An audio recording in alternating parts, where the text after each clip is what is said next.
মাৰ এখন চাৰিটা হয় আজিলৈকে পঢ়াগতৰ কোনো এটা মানুহ ইয়াত উপস্থিত হোৱা নাই। মই বুলি কোৱা নাই, মোৰ ঘৰতে প্ৰায় 25-30 ঘৰ মানুহ আছে।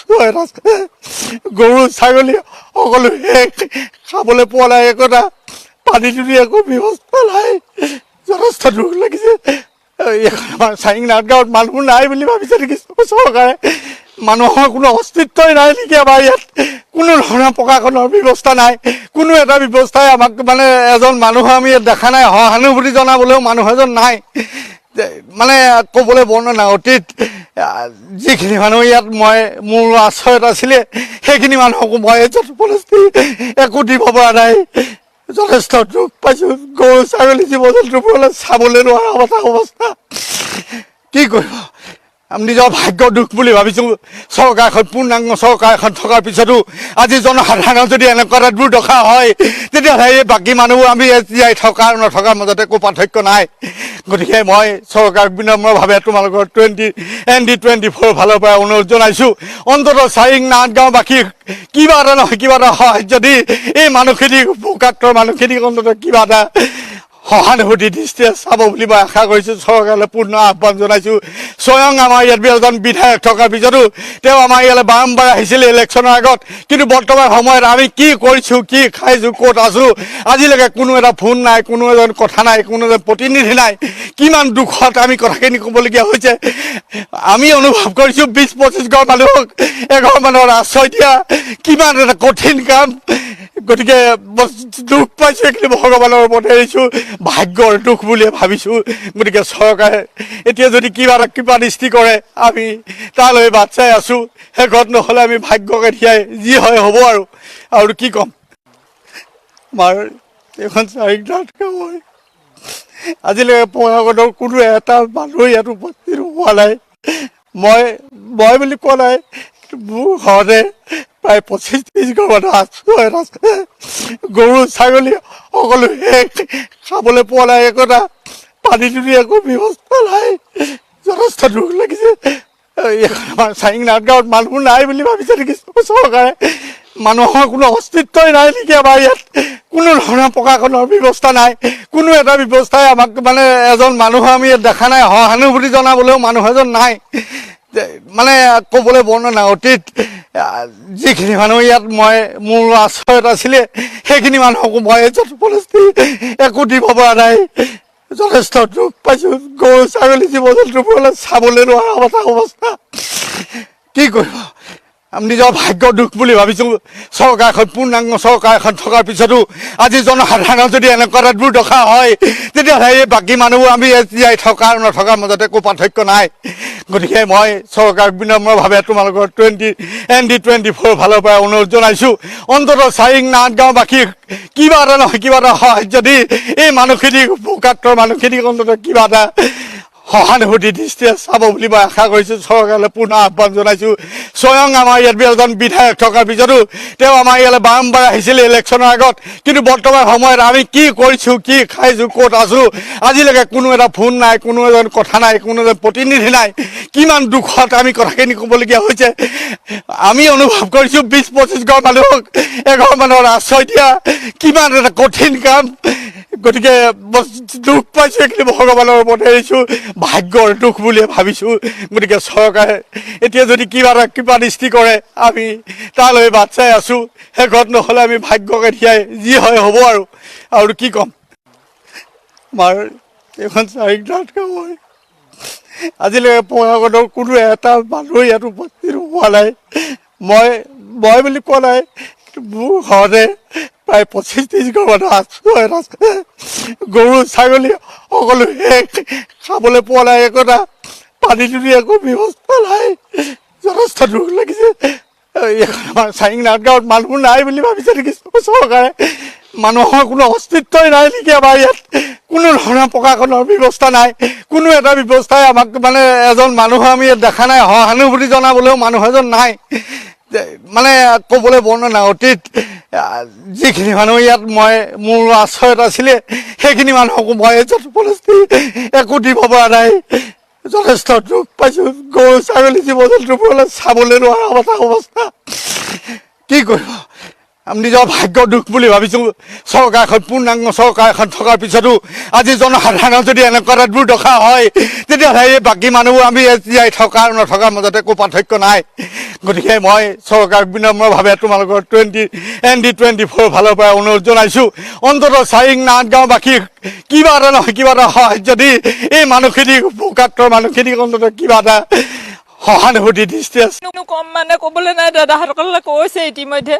ক'বলৈ মানে একো ভাষা নাই, মানে কি ক'ম। ঘৰ দুৱাৰলৈ গ'লোঁ, মই অকণমান আগতে ঘৰৰ পৰা আহিছোঁ চব বেয়া আছে।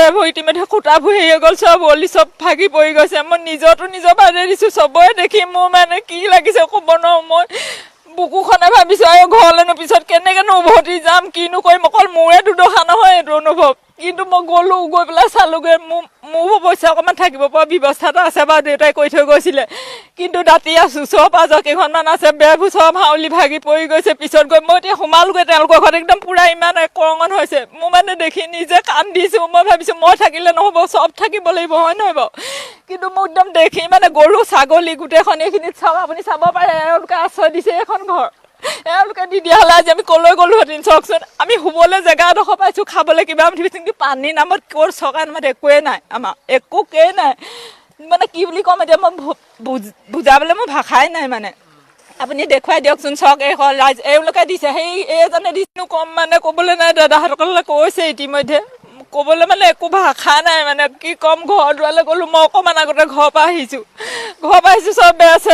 ইতিমধ্যে খুটাবোৰ হেৰি হৈ গ'ল, চব অলি চব ভাগি পৰি গৈছে। মই নিজৰ বাদে দিছোঁ, চবৰে দেখি মোৰ মানে কি লাগিছে ক'ব নোৱাৰোঁ। মই বুকুখনে ভাবিছোঁ আৰু ঘৰলৈনো পিছত কেনেকৈনো উভতি যাম, কিনো কৰিম। অকল মোৰে দুৰ্দশা নহয় এইটো অনুভৱ, কিন্তু মই গ'লোঁ, গৈ পেলাই চালোঁগৈ।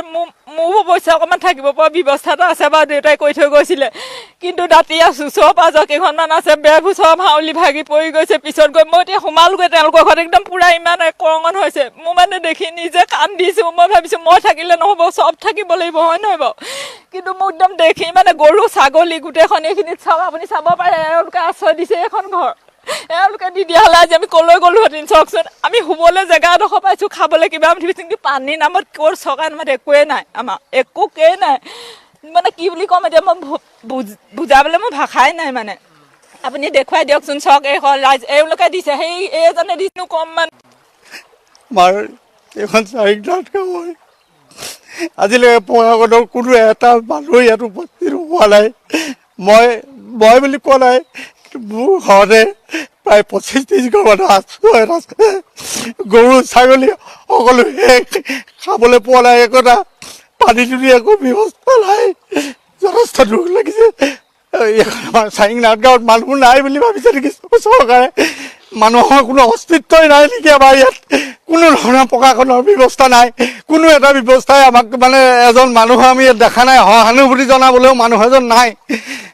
মানে ক'বলৈ বৰ্ণনা অতীত যিখিনি মানুহ ইয়াত মোৰ আশ্ৰয়ত আছিলে, সেইখিনি মানুহকো মই একো দিব পৰা নাই। যথেষ্ট দুখ পাইছোঁ। গৰু ছাগলী জীৱ জন্তুবোৰলৈ চাবলৈ নোৱাৰা অৱস্থা। কি কৰিব? আমি নিজৰ ভাগ্যৰ দুখ বুলি ভাবিছোঁ। চৰকাৰ এখন পূৰ্ণাংগ চৰকাৰ এখন থকাৰ পিছতো আজি জনসাধাৰণৰ যদি এনেকুৱা এটা দুৰ্দশা হয় তেতিয়াহ'লে এই বাকী মানুহবোৰ আমি জীয়াই থকা আৰু নথকাৰ মাজতে একো পাৰ্থক্য নাই। গতিকে মই চৰকাৰক বিনম্ৰভাৱে তোমালোকৰ ND24 ফালৰ পৰা অনুৰোধ জনাইছোঁ, অন্ততঃ চাৰিংনাথ গাঁওবাসীৰ কিবা এটা নহয় কিবা এটা সাহায্য দি এই মানুহখিনিক ভোকাত্তৰ মানুহখিনিক অন্ততঃ কিবা এটা সহানুভূতি দৃষ্টিৰে চাব বুলি মই আশা কৰিছোঁ। চৰকাৰলৈ পূৰ্ণ আহ্বান জনাইছোঁ। স্বয়ং আমাৰ ইয়াত এজন বিধায়ক থকাৰ পিছতো তেওঁ আমাৰ ইয়ালৈ বাৰম্বাৰ আহিছিলে ইলেকশ্যনৰ আগত, কিন্তু বৰ্তমান সময়ত আমি কি কৰিছোঁ, কি খাইছোঁ, ক'ত আছোঁ, আজিলৈকে কোনো এটা ফোন নাই, কোনো এজন কথা নাই, কোনো এজন প্ৰতিনিধি নাই। কিমান দুখত আমি কথাখিনি ক'বলগীয়া হৈছে। আমি অনুভৱ কৰিছোঁ 20-25 ঘৰ মানুহক এঘৰ মানুহৰ আশ্ৰয় দিয়া কিমান এটা কঠিন কাম। গতিকে দুখ পাইছোঁ, এইখিনি ভগৱানৰ ওপৰত এৰিছোঁ, ভাগ্যৰ দুখ বুলিয়ে ভাবিছোঁ। গতিকে চৰকাৰে এতিয়া যদি কিবা দৃষ্টি কৰে আমি তালৈ বাট চাই আছোঁ। শেষত নহ'লে আমি ভাগ্যকে দিয়াই যি হয় হ'ব আৰু কি ক'ম। আমাৰ এইখন চাৰিংনাথ গাঁও হয়। আজিলৈকে পঢ়াগতৰ কোনো এটা মানুহ ইয়াত উপস্থিত হোৱা নাই।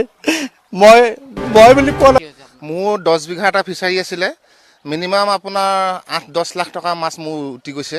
এইটো 5 কেজি 6 কেজি এনেকুৱা সাইজৰ এতিয়া গোটেই আমাৰ ৰাস্তাত মাছবোৰ কমাই ফুৰিছে তাত মানুহবোৰে কিছুমানে ধৰিছে মোক একদম শেষ কৰি থৈ গৈছে নিজৰ বাৰী পুখুৰীটোত আছিলে মাছ তাত সেইখিনি গুচি গ'ল যোনটো ফিচাৰী আছিলে 10 বিঘাৰ ফিচাৰী সেই ফিচাৰীটোত মিনিমাম 10 লাখ টকা মোৰ মাহেকত বছৰেকত ইনকম হয় সেইখিনি উঠি গ'ল ঘৰ বাৰী সব শেষ মাইকৰ বস্তুখিনি আছিলে সেইখিনি ঘপককৈ পানী সোমাই দিলে তাত সেইখিনি নষ্ট হ'ল বক্স চক্স মেচিন চেচিন সব তিতি শেষ এতিয়া কি কৰিম এতিয়া উপায় নাই এতিয়ালৈকে চৰকাৰ প্ৰশাসনে আমাক এমুঠি অন্নটো বাদে ঠাণ্ডা পানী এটোপাও এতিয়ালৈকে দিয়াহি নাই পানী অকণমানৰ কাৰণে হাহাকাৰ হৈছে আজি 3 দিন এটোপা পানী খাবলৈ পোৱা নাই আমি কি কৰিম এতিয়া আমি কলৈ যামগৈ ৰাস্তা পদূলি সব ব্লক হ'ল চৰকাৰে যদি NDFৰ ফালৰ পৰা যদি আমাক চৰকাৰে নাও দুখন মানুহ দি পিনে যদি পানী অকণমান যোগান ধৰিলেহেঁতেন আমি তেতিয়াও আমাৰ ৰাইজখিনি বহুত সকাহ পালেহেঁতেন ঠাণ্ডা পানী টোপাকে খাবলৈ পালেহেঁতেন ইভাগেতো খোৱা বোৱা বস্তুটো একো নায়েই আমাৰ সব উঠি গুচি গ'ল আপোনালোকৰ গাঁৱৰ ৰাইজসমূহ ওলাই আহিব পাৰিলে না ভিতৰত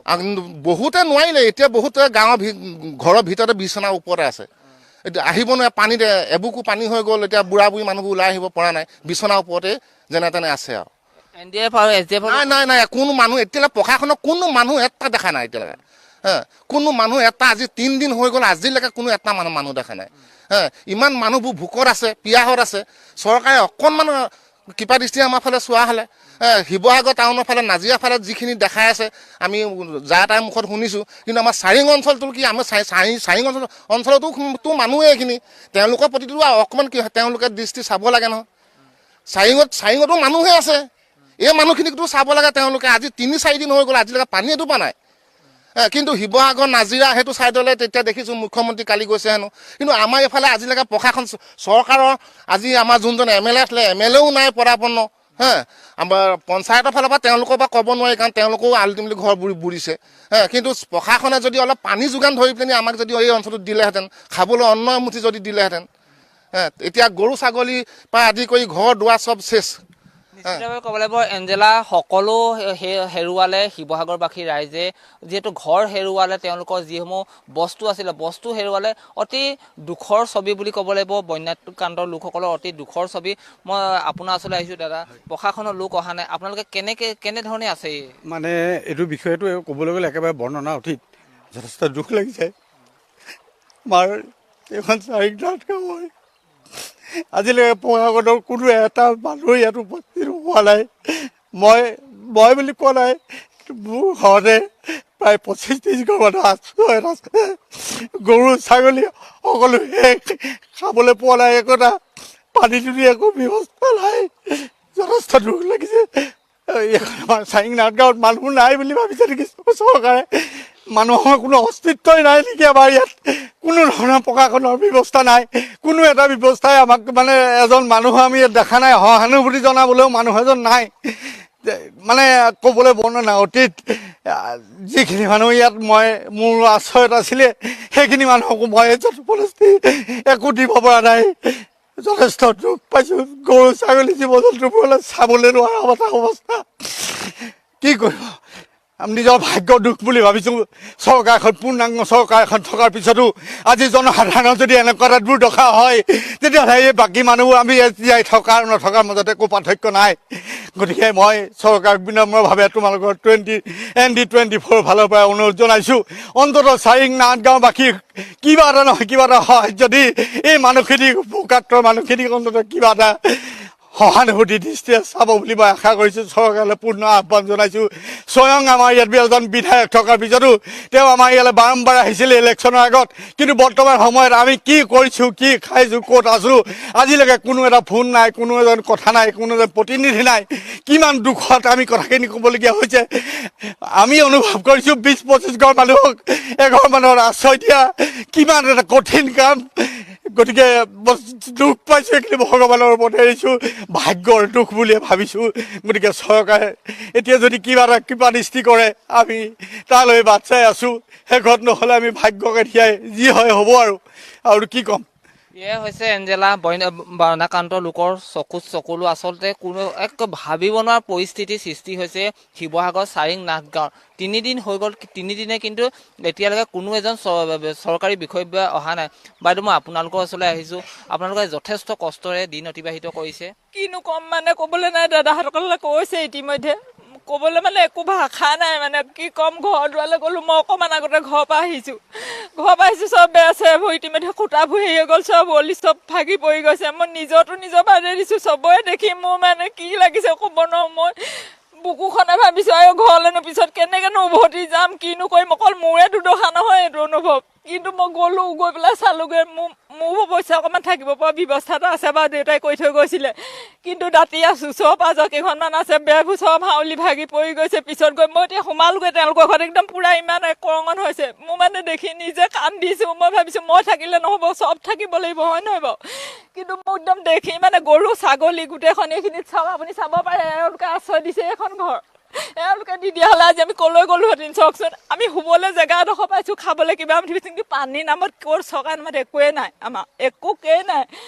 মানে কি বুলি ক'ম এতিয়া, মই বুজাবলৈ মোৰ ভাষাই নাই মানে। আপুনি দেখুৱাই দিয়কচোন, চক এইখন ৰাইজ এওঁলোকে দিছে, সেই এইজনে দিছে। এক ভাবিব নোৱাৰা পৰিস্থিতিৰ সৃষ্টি হৈছে। বলিয়া বানে সকলো তছনছ কৰি নিলে, তেওঁলোকে নিজৰ আপোন ঘৰখন হেৰুৱালে, নিজৰ পশুধন হেৰুৱালে।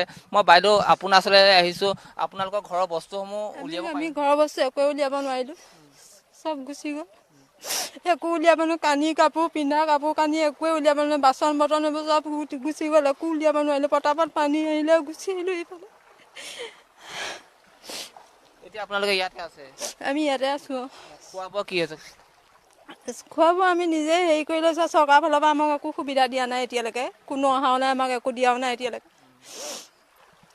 এই মুহূৰ্তত সৌৰভমণি কাকতিয়ে ইয়াৰ পৰিৱেশখিনি দেখুৱাইছে। মই ইয়াৰ স্থানীয় আৰু লোক আছে, মই তেওঁলোকৰ সৈতে কথা পাতিবলৈ যত্ন কৰিম। এক বুজাব নোৱাৰা পৰিৱেশ সৃষ্টি হৈছে চাৰিং নাথ গাঁৱত। 3 দিন হৈ গ'ল, 3 দিনে জলমগ্ন হৈ আছে, জলপ্ৰলয় বুলি ক'ব লাগিব। আপোনালোকৰ ইয়াত যথেষ্ট কষ্ট হৈছে। মানে কথাটো হ'ল কি, শিৱসাগৰ জিলা প্ৰশাসন আমি একেবাৰে ব্যৰ্থ বুলি আমি ক'ব পাৰোঁ। শিৱসাগৰ জিলা প্ৰশাসন শূন্য, একেবাৰে নাই। তেওঁলোকে আজি এই 3-4 দিন হ'ল কাৰেণ্ট নাই, এটুপি পানীৰ কাৰণে হাহাকাৰ কৰি ফুৰিবলগীয়া হৈছে গোটেই ৰাইজ। চাউলটো বাদ দিছোঁ মই, এটুপা পানীটো দিব পাৰে। পানী পৰিষ্কাৰ পানীৰ কাৰণে আজি, খোৱা পানীৰ কাৰণে আজি হাহাকাৰ কৰি ফুৰিছে গোটেই মানুহ। গতিকে আজি মই ভাবিছোঁ জিলা প্ৰশাসন আজি সম্পূৰ্ণ ব্যৰ্থ।